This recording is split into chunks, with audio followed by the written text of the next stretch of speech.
চম্পা চম্পা, এটা তুমি কি করছো? এরকম ভাবে দাঁড়িয়ে তোমার সবজি কাটতে হবে না। তোমার জন্য জাপান থেকে আমি এই গেজেটটা নিয়ে এসেছি।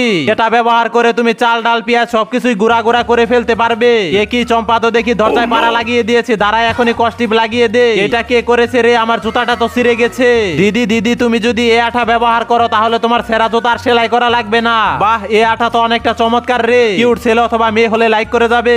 তোমার ঘাড়ের চুলগুলো তো অনেক বড় বড় হয়ে গেছে, দাঁড়াও আমি কেটে দেই। না না, চুল কাটার দরকার নেই। তুমি যদি এই রাবারটা ইউজ করো তাহলে তোমার চুল খুবই সুন্দরভাবে গুছিয়ে রাখতে পারবে। গোসল করার পর অনেকটা সময় চুল ভিজা ভিজা থাকে, চুল যেন ভিজা না থাকে সেই জন্য তুমি এই গেজেটটি ইউজ করতে পারবে। এটা ব্যবহার করে তুমি ঘরের সমস্ত কাজ করতে পারবে। এখন যাদের মাথায় চুল আছে লাইক করো।